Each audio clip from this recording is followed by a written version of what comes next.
Cabinet, Muslim women in America dread what the future may hold. Some say they are fearful for their safety and taking matters into their own hands. CNN's Kyung La is live in Los Angeles with that story. What did you learn, Kyung? Well, Allison, what we're seeing is, given all of these threats, there's a reason why they feel so intimidated. Over the weekend here in Southern California, there was a handwritten letter sent to 4 different mosques. We have a copy of it here. And whoever wrote this letter cites Donald Trump, cites the election, and says that Trump will do to Muslims what Hitler did to the Jews. This letter was also sent to a mosque in Northern California, as well as one in Atlanta. Muslim women say, given the tone of the country, given these threats, given that they are the ones who are so visible in their religion, they would like to be invisible. In a crowd, you don't notice Marwa Abdelghani. I went from expecting to be the center of attention to nobody looking at me whatsoever. Did you feel relief? Yes, a huge sense of relief. I didn't feel like a target anymore. A visible target, a Muslim woman in a headscarf. Since she was a senior in high school, Abdelghani wore the traditional scarf whenever she was in public, part of her Islamic faith, culture, and identity. We have to stop the Muslims. This presidential election, that changed. I was walking on the street and a driver drove by me and slowed down and rolled down his window and he just spit at me. He spit at you? Yeah. It was getting closer and closer to November 8th. That's when I decided that I just was going to take it off for a while. Since the election, the Southern Poverty Law Center has tracked more than 700 hate incidents. But Muslim women say a year ago, their sense of safety began to change after this picture of San Bernardino killer Tashfeen Malik went public. After that, people started to see us differently. Muslim women began taking self-defense classes driven by fear.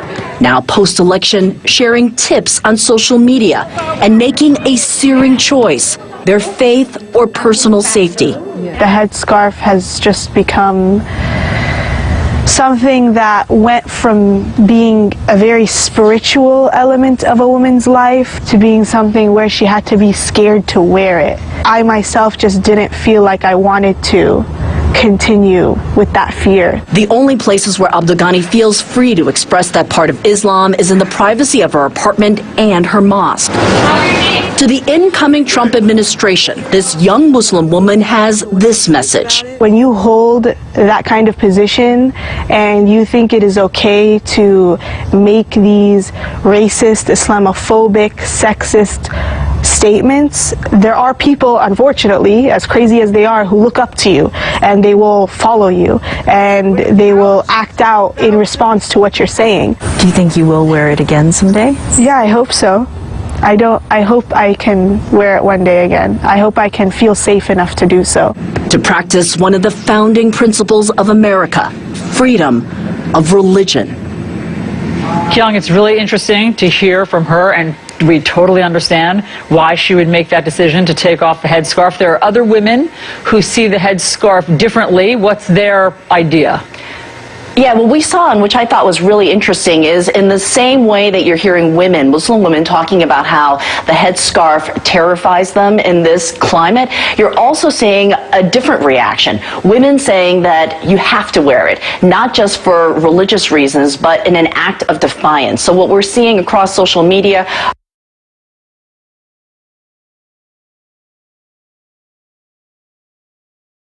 are many, many pictures of women, Muslim women, posting pictures of themselves, selfies in many cases, showing themselves. Of course you didn't, but I'll tell you what, oh, this was a big one. The Broncos and the Chiefs, it was a huge gamble that decided it in overtime. What happened?